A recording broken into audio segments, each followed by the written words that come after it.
Hey, what is going on, everybody, and welcome back into another The Next Big Thing video. Only we're finally going to be discussing about Star versus the Forces of Evil. And I bet you can all tell in the sincerity in my voice that I am extremely excited because the announcements that were announced have been released, and through certain research, some disappointments have also been released. So yeah, I have to tell you guys about it.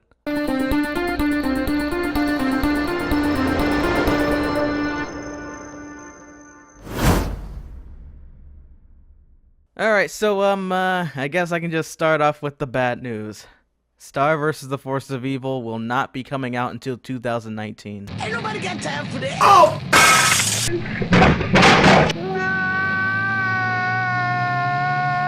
This was a tweet made by Cartoon Universe. By the way, if you haven't watched their videos on YouTube, you should really check them out. They have some really great theory videos as well. And they were some of the people that were able to attend Comic-Con this year, and I wasn't able to because of, well, life. And proof that they have been in there is the fact that they also mentioned that there were pages from out of the new Star vs. book that they mentioned throughout the panel. And they really did, which is the next thing I'm going to be talking about. And plus, come on, you can definitely tell that it's going to be 2019. I'm pretty sure they would have announced something by now if it was going to be in October. And if not October, then maybe something in November. Alright, now another thing that I really have to mention is the Star vs. book and when it's going to be released. I already had mentioned it before in one of my recent videos.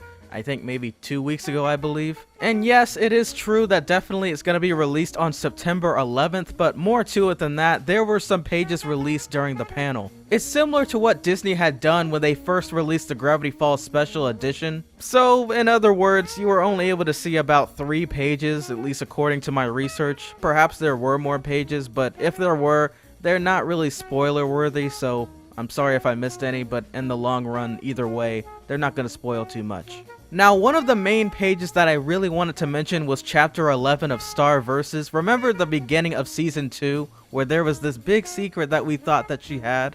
Everyone, including myself, had assumed that the feelings for Marco page was all about how she felt and her feelings of true love towards him or whatever. But whoop-de-dangle-doo, it was just a description of how Marco's behavior is and his personality. Another page that I would like to mention was the Eclipse page, basically the same description that they had for Eclipse whenever it was shown in the episode, wow, I forgot the episode title. Alright, that's it. Into the Wand. The only thing different about this is the fact that there's artwork behind this page, but that's about it.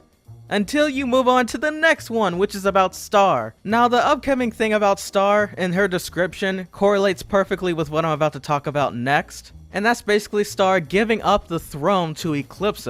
So guess what, everyone? Towards the end, when I kept mentioning the fact that Star gave away her throne, I was partially correct. Is it true that in my episode analysis I mentioned that she gave up the throne and her wand, but in reality it seems like she gave up just her wand to Eclipse after passing it down for generations. But however, the catch is, you see, Star didn't really give her the throne on the same exact day, she gave it to her days later. Star the Underestimated was queen for just 4 days. Her one decision on the throne to give it all away. And now that I have read you that description of Star from off of one of the pages of the Star vs. the Forces of Evil book of spells, this kind of in a way alarms me. This still doesn't answer the question as to if Star will ever become queen at all. This should get you thinking about one thing. Remember the same episode that I was referring to before, Into the Wand? Does this mean that in the beginning of Season 4, Star's tapestry will be completed? Because according to the Book of Spells, it seems as if her journey has already been done. And so with all that being said,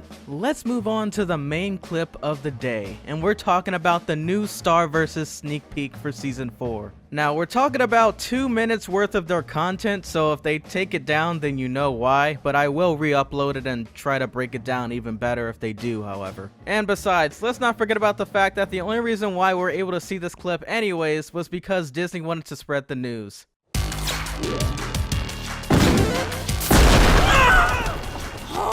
That's bad,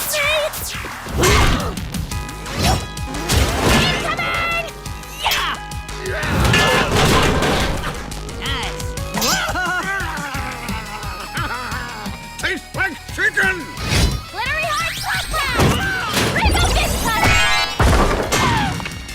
Look out!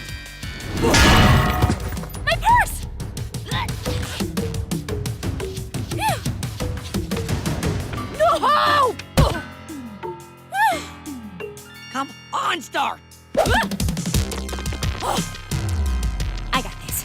Neural blast! Mom? I'm not your mom. For corn's sake, Star Butterfly, this is the third time you've ruined my prison tower. Couldn't you have used one of the holes you already made? Sorry. We just wanted to triple check to make sure we hadn't missed anything. I believe I told you before. Let me say it again. Queen Moon's not here. You know, this is all your mom's fault anyway. Keeping secrets and conspiring with evil queens. I know things are a little shaky right now, but it's not my mom's fault. Yeah, I suppose you're right. It's your fault. Yes, the moment you're in charge, you just hand the whole kingdom over to the Queen of Darkness and her frozen monster husband. How's that feeling? Too tight? Oh no, you could go tighter. Now, with Queen Eclipse in charge, I'm no longer allowed to imprison monsters. No, I've had to resort to imprisoning humans, and, well, you know, I'm just not as passionate about that. How about just not imprisoning anybody? How about you let me keep doing my job, and I'll let you keep ruining everything for everybody? Fine! Princesses, am I right? Totally. Okay, now let me just start off with the fact that this animation looks a little bit better. I don't know if it's just me, but that's how I feel about this moment. Alright, now, next thing, and most significant thing about this entire sequence.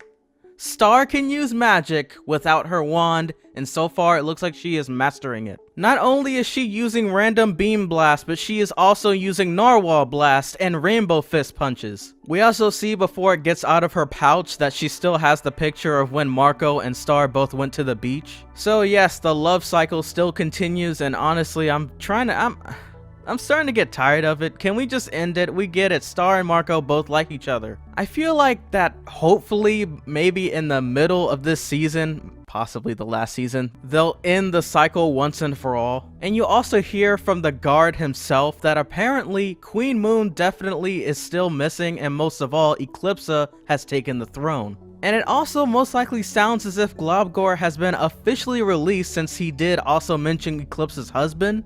And it doesn't seem like they're wreaking havoc like a lot of people such as myself assumed after seeing the cart that Globgor had, but instead they're making rules such as don't imprison monsters and stuff like that, which is really fine because come on, all those years of torment. Plus that guard is just really moronic. I mean, you're just gonna imprison humans because there's no one left to imprison? Like, what, do you have anything else to do in your life, sir? And I already had mentioned that there is not going to be a season 4 in 2018, but yet next year in 2019. So, be on the lookout for the release dates. Another 3 months from now. But with all that being said, I hope you all enjoyed this little update video that I had to do because the announcement was extremely significant to Star Versus. And yes, I do understand that I still haven't released my DuckTales analysis video. I was working on that and I was trying to release it today, but then this popped up from yesterday, so I just had to do a video on this. So without further ado, thank you all for your support so far, and I'll catch you guys in the next one. Peace!